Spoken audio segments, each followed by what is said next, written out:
Supreme court के फैसले के बाद डिस्क्वालिफाइड एमपी राहुल गांधी अब फिर से सांसद बनेंगे। उनकी संसद सदस्यता भी बहाल होगी और वो 2024 में फिर से लोकसभा का चुनाव भी लड़ सकेंगे। वायनाड के एमपी से डिस्क्वालिफाइड एमपी तक का सफर तय करने के दौरान राहुल गांधी ने कुछ चीजें खोई हैं, सांसदी से लेकर बंगला तक। लेकिन उससे ज्यादा उन्होंने पाया है, और जो पाया है वो है राजनीतिक अनुभव।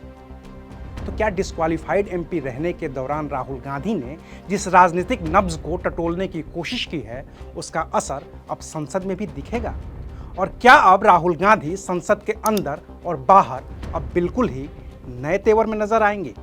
आज बात इसी मुद्दे पर। नमस्कार, मैं हूं अविनाश और आप देख रहे हैं अनकट। कांग्रेस और खास तौर से राहुल गांधी की भारत जोड़ो यात्रा से पहले तक राहुल गांधी की जो छवि उनके विपक्षियों ने बनाई, वो किसी से छिपी नहीं है। तभी तो खुद राहुल गांधी की बहन प्रियंका गांधी वाड्रा तक को कहना पड़ गया कि उनके भाई के विरोधियों ने उनके भाई को पप्पू करार दे दिया और ऐसी छवि गढ़ दी जो किसी भी गंभीर राजनेता से बिल्कुल उलट है। राहुल गांधी दुनिया के सबसे बड़े जो शिक्षा के संस्थान है वहां से पढ़ के आए हैं।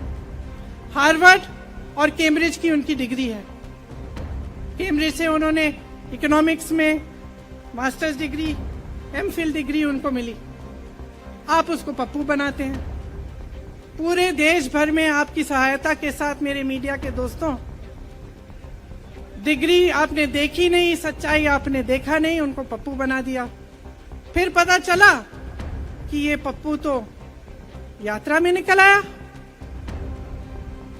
और पता चला कि ये तो पप्पू है ही नहीं। लेकिन भारत जोड़ो यात्रा के दौरान राहुल गांधी ने बतौर राजनीतिज्ञ लोगों का जो भरोसा हासिल किया और कांग्रेस के पक्ष में जो मोमेंटम बनाया, कर्नाटक के चुनाव में उसका हासिल भी मिला और कांग्रेस को वहां पर जीत मिली। लेकिन चंद दिनों के अंदर ही कांग्रेस की यह खुशी काफूर हो गई, क्योंकि मोदी सरनेम केस में राहुल गांधी को सूरत की एक अदालत ने दोषी ठहरा दिया। उन्हें 2 साल की सजा हो गई और उनकी संसद सदस्यता रद्द कर दी गई। कांग्रेस ने यह लड़ाई अदालत में लड़नी शुरू की और राहुल गांधी ने जमीन पर। कांग्रेस के वकील सेशन कोर्ट, हाई कोर्ट और सुप्रीम कोर्ट पहुंचे तो सांसदी जाने के बाद बंगला खाली कर बेघर हुए राहुल गांधी जमीन पर उतर गए। पंजाब में ट्रक की सवारी करने लगे। दिल्ली यूनिवर्सिटी में जाकर छात्रों से बात करने लगे। एक अनजान से मैकेनिक की दुकान पर जाकर बाइक ठीक करने लगे। खेतों में जाकर धान की रोपाई करने लगे। दिल्ली की आज़ादपुर मंडी में जाकर टमाटर का भाव जानने की कोशिश करने लगे। व्यापारियों और मजदूरों का सुख दुख सुनने लगे और इसने राहुल गांधी की उस छवि को ध्वस्त करने में मदद की जो पहले से बनी बनाई थी कि राजा का बेटा ही राजा होता है। 4000 किलोमीटर से ज्यादा की पैदल भारत यात्रा और फिर आम लोगों के बीच आम लोगों की तरह ही बैठकर, आम लोगों की तरह कपड़े पहनकर, बिना कुर्ता पाजामे के जींस टी शर्ट में राहुल गांधी ने बातचीत का जो सिलसिला शुरू किया, उसने राहुल गांधी की पप्पू वाली बनाई गई छवि को तोड़ने में काफी हद तक मदद भी की और उनकी सियासी समझ को और पुख्ता भी किया।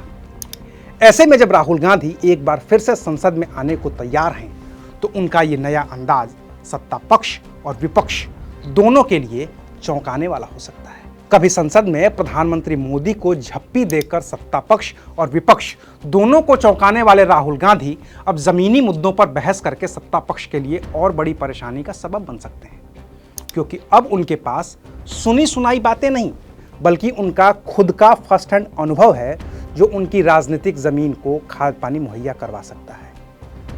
तो हो सकता है कि अब नए वाले राहुल सत्ता पक्ष के लिए और बड़ी चुनौती बन जाए, क्योंकि अभी तक तो सत्ता पक्ष महज इंडिया की ही बात कर रहा था, लेकिन अब राहुल की बहाल हुई सदस्यता ने शायद इंडिया को उसका सबसे बड़ा नेता भी दे ही दिया है और अब शायद वो सवाल भी खत्म हो जाए कि मोदी के खिलाफ नेता कौन। शुक्रिया, आप देख रहे थे अनकट।